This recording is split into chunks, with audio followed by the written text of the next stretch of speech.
Salut, je m'appelle Yann, je suis étudiant à Sciences Po, je suis actuellement en césure en banque d'affaires. J'ai fait ma première partie en M&A à la Société Générale. Je suis actuellement en deuxième partie à la Deutsche Bank à Paris et j'irai cet été en summer chez Goldman Sachs dans la division IBD. Salut, moi je m'appelle Augustin, je suis étudiant à Paris Dauphine, en master en finance.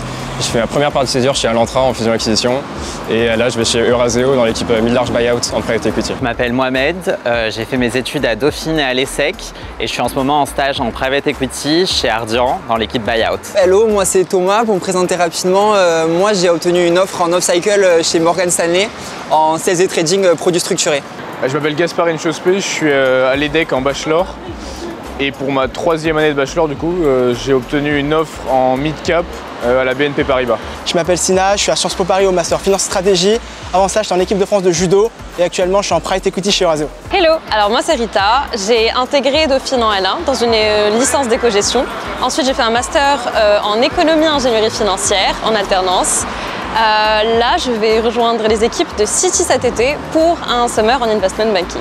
Je suis Louis Delporte, étudiant à l'Institut Mines-Télécom Business School. Donc, grâce à Alumni, j'ai eu l'offre de UBS en mid-cap pour rejoindre les équipes M&A dès septembre pour ma première partie de césure en off-cycle. Je dirais c'est avoir la première expérience qu'on a un CV vierge. Ce qui a été le plus difficile, c'était surtout de trouver le premier stage quand j'avais pas d'expérience en finance parce qu'il a fallu démontrer ma volonté et ma motivation. Pour ma part, le plus difficile dans la recherche de stage, c'était décrocher les entretiens, tout le process de networking parce que je n'étais pas trop habitué à faire ça. Ça a été pour moi d'approcher les professionnels en poste. Venant d'une école qui n'est pas forcément target, j'avais pas forcément de réponse à mes premières candidatures. C'est de comprendre le timing des processus d'entretien et de comprendre justement les différentes offres disponibles sur le marché. Je pense que le plus difficile, ça a été d'établir des premiers contacts, de trouver des portes d'accès. Elle m'a aidé notamment en comprenant les timelines, donc savoir quand postuler, pour quelle date de début de stage. Elle m'a aussi aidé simplement pour me donner tous les éléments à réviser pour les entretiens et savoir exactement à quoi m'attendre le jour J et être super préparé. On l'a beaucoup aidé dans tout le processus d'appréhension de la recherche de stage. Parce que c'est quelque chose auquel on est peu confronté en école, on n'est pas trop aidé sur ces sujets-là.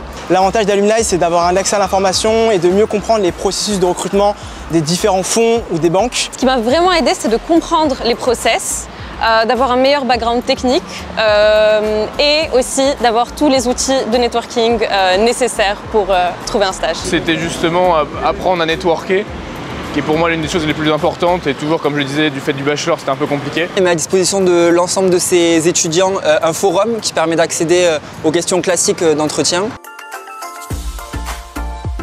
Dans un premier temps, je suis revenu pour voir tous mes amis parce qu'en fait, on a fait la formation ensemble, on a fait des stages ensemble, donc on est très liés. Adrien, Mike aussi, c'est des amis, je les connais depuis maintenant 2 ans. Je suis venu au brunch pour revoir des amis, discuter et aussi rencontrer des nouvelles personnes qui cherchent leur stage ou qui sont déjà en stage en finance. Je suis venu au brunch aujourd'hui parce que c'est vrai qu'Alumni nous pousse à garder un contact avec eux.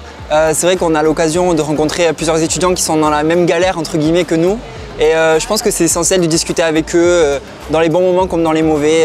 De revoir nos formateurs, c'est toujours cool de leur faire un feedback un peu de notre expérience, de nos envies futures et avoir un peu leur avis sur la suite.